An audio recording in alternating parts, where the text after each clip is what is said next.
So hey guys, welcome back to another video of the channel.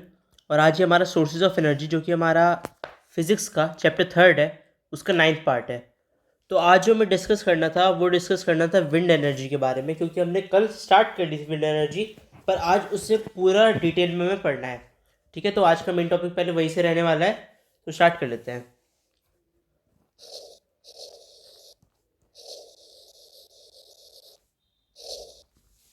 Wind energy हमने इतना discuss कर लिया था, विंड एनर्जी क्या होती है और उसे कैसे हार्नेस करना है।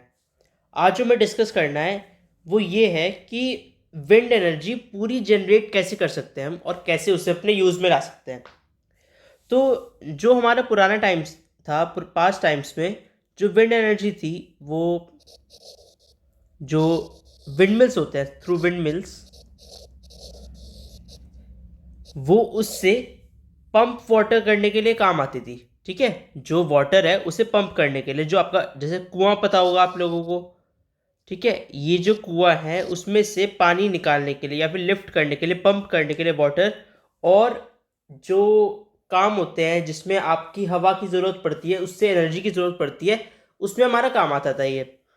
अब लेकिन जो इसके कन्वेंशनल यूजेस हैं वो चेंज हो गए और अब नए यूजेस आ गए। पहले कैसा होता था, जैसे ये एक विंडमिल है,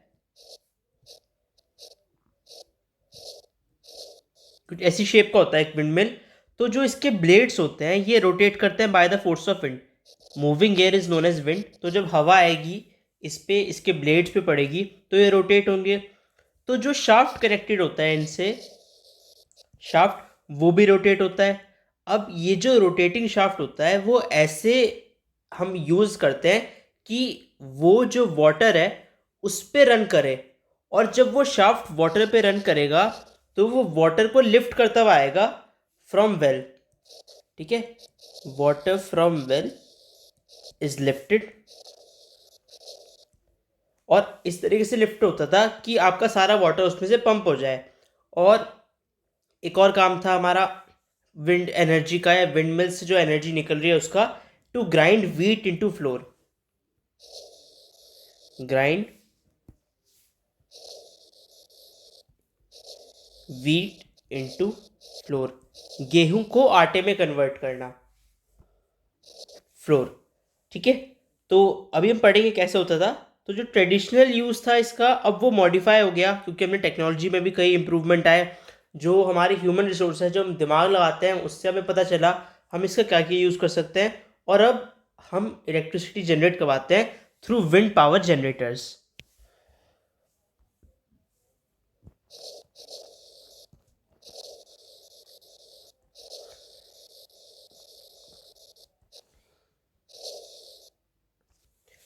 तो जो विंड पावर जनरेटर्स होते हैं ये कैसे काम करते हैं।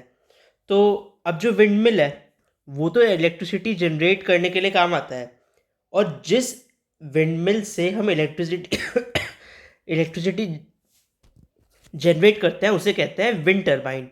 ठीक है, विंड टरबाइन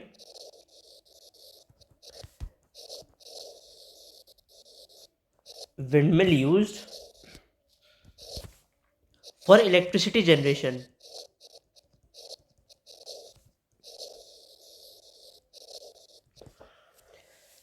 तो जो विंड टरबाइन होता है वो एक ऐसा विंड मिल होता है जिससे हम इलेक्ट्रिसिटी जनरेट करवाते हैं, और जो पूरा कंप्लीट सेटअप होता है जिससे विंड आती है और एनर्जी जनरेट होती है, इलेक्ट्रिसिटी जनरेट होती है, उसे हम कहते हैं पूरे सेटअप को विंड जनरेटर या फिर विंड पावर्ड जनरेटर।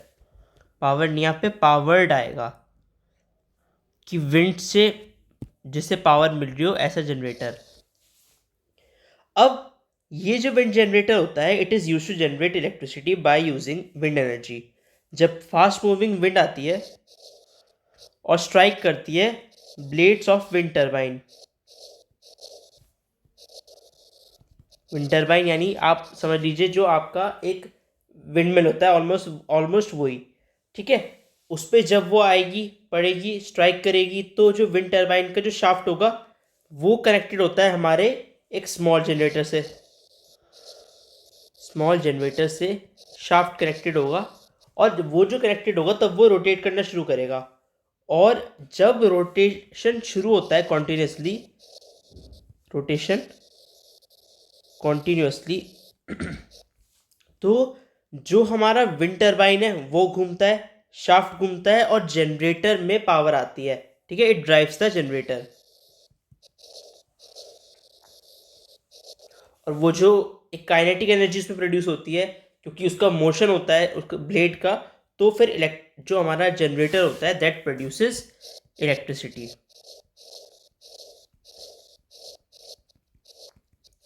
पर जो इलेक्ट्रिसिटी है वो सिंगल विंड टरबाइन से बहुत कम होती है क्योंकि एक जो सिंगल विंड टरबाइन है that can only run on a small generator. ठीक है, स्मॉल जनरेटर पे रन कर सकता है। तो अगर आपको लार्ज इलेक्ट्रिसिटी चाहिए तो large number of wind turbines चाहिए होंगे। ठीक है, जैसे कुछ बड़ी बड़ी फील्ड्स होती है उसमें अगर हमें ये वाला वीट और फ्लोर वाला काम करना है तो उसके लिए हमें लार्ज नंबर ऑफ जनरेटर्स चाहिए होंगे।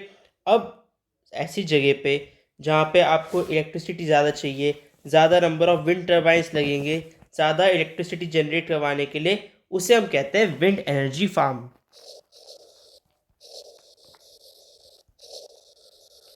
विंड एनर्जी फार्म क्या होता है? विंड एनर्जी फार्म जिस जगह पे आप जो विंड टरबाइन से ज़्यादा सेटअप करके इलेक्ट्रिसिटी ज़्यादा जनरेट करवा सकते हो उसे कहते हैं विंड एनर्जी फार्म। जो स्मॉल इलेक्ट्रिसिटी जनरेट होती है एक विंड जनरेटर से, वो कंबाइन करके जो बहुत सारे लगे हुए होते हैं वो इलेक्ट्रिसिटी प्रोड्यूस करते हैं ऑन अ लार्ज स्केल। एक जो विंड टरबाइन है स्मॉल जनरेटर पे रन करेगा और वो जो स्मॉल जनरेटर पे उसने रन किया उसने कम इलेक्ट्रिसिटी प्रोड्यूस की, लेस इलेक्ट्रिसिटी। अब ऐसे ही हमने बहुत सारे लगा दिए तो इसकी लेस इलेक्ट्रिसिटी उसकी लेस इलेक्ट्रिसिटी सारे मिलके टोटल में इन टोटलिटी तो आपकी ज़्यादा इलेक्ट्रिसिटी जनरेट हो जाएगी ना जो हमें चाहिए। और जिस जगह पे हम ये काम कर सकते हैं ज़्यादा इलेक्ट्रिसिटी को जनरेट करवा सकते हैं bye setting up large number of small wind turbines, उसे कहते हैं विंड एनर्जी फार्म। अब विंड एनर्जी जो हम पढ़ रहे हैं ये आज, विंड एनर्जी के एडवांटेजेस क्या हैं? फर्स्ट एडवांटेजेस कि कोई पॉल्यूशन नहीं होता, pollution is not produced. Second, renewable source of energy है। हवा तो ख़त्म नहीं होगी ना, हवा तो चलती ही रहेगी। तो जब हवा रहेगी तो हवा चलेगी तो moving air is called wind, wind उसके ब्लेड पे पड़ेगी तो ये तो एक ऐसी प्रोसेस है जो कभी एग्जॉस्ट नहीं होगी। थर्ड नंबर पे हमारा आता है कि जो हमारे विंड होती है वो जब ब्लो करेगी तो एनर्जी प्रोड्यूस होगी। अब इसमें कोई एकदम मैन मेड जो आपका ह्यूमन है उसे कुछ काम नहीं करना पड़ रहा, आपका कोई डग आउट नहीं करना पड़ रहा अर्थ से, या कोई भी आपका एटम्स को स्प्लिट अप नहीं हो रहा, कन्वेंशनल कोई यूज़ नहीं है। तो इसलिए non conventional source of energy है और no immediate man power required.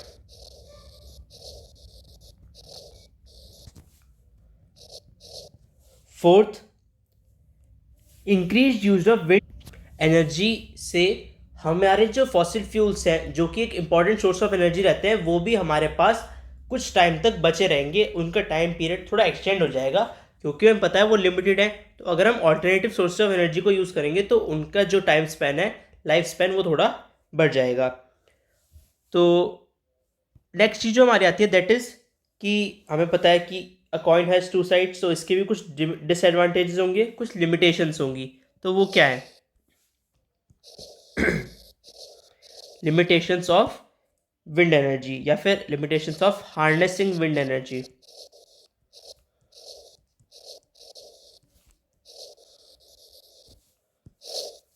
First is कि जो विंड एनर्जी फार्म्स हैं they can't be establish everywhere, उसके लिए बहुत ज़्यादा लैंड की ज़रूरत पड़ती है तो वो लैंड आपका हर जगह अवेलेबल नहीं हो सकता। सो इसका ये डिसएडवांटेज है कि ज़्यादा एनर्जी आप एकदम प्रोड्यूस नहीं कर सकते अगर आपके पास लैंड की कमी है।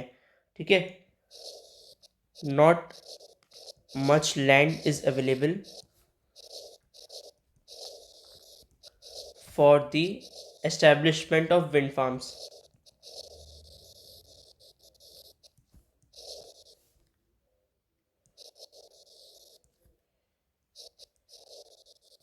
या फिर wind energy farms.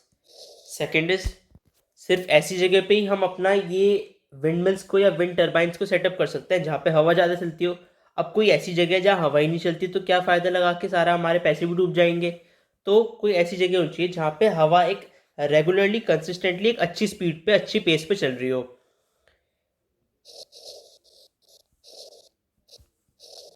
Flow of air should be steady और थोड़ा फास्ट कह लो।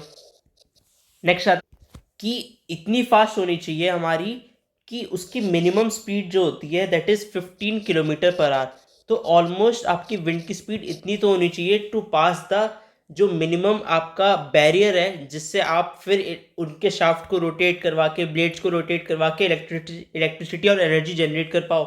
तो स्ट्रांग होनी चाहिए, स्टेडी होनी चाहिए, जिससे मेंटेन रहे आपका level of energy generation.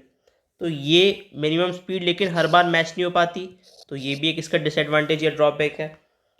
Fourth point है कि जो आप विंड एनर्जी फार्म्स को एस्टेब्लिश करते हो इट्स प्रीटी एक्सपेंसिव।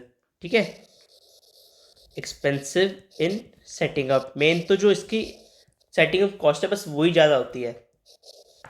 ठीक है, तो ये थे इसके डिसएडवांटेजेस या फिर लिमिटेशंस। जो हमारे कंट्री में विंड पावर का पोटेंशियल है दैट इज़ अराउंड 45,000 मेगावाट। इतनी ज़्यादा एनर्जी है। तो यानी इंडिया की विंड एनर्जी तो फुली आपकी हार्नेस्ड है, और at present we are generating more than 1025 megawatt of wind energy. इतनी एनर्जी हम जनरेट कर पा रहे हैं by the help of wind mills या फिर विंड एनर्जी। जो लार्जेस्ट विंड एनर्जी फार्म है that is in Kanyakumari,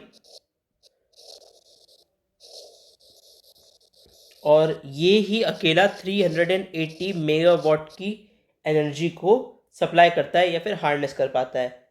India is ranked 5th in the world जो कि हम हार्नेस कर पा रहे हैं विंड एनर्जी को for the production of electricity. ठीक है, फर्स्ट पोजीशन है हमारी जर्मनी के पास। Germany has the first position. और जो डेनमार्क है, जो कंट्री ऑफ विंड्स कहते हैं, उनकी around 25% of the electric energy needs of Denmark are met by utilizing wind energy। ठीक है, तो ये था हमारा पूरा इसका डिस्कशन विंड एनर्जी का, और मुझे लगता है अब आपको अच्छे से क्लियर हो गया होगा। सो फिलहाल आज के इस वीडियो में इतना ही। Thanks for watching this video. अगर आपका कोई भी सजेशन हो so please comment down below, subscribe the channel and stay tuned for latest updates. Thank you.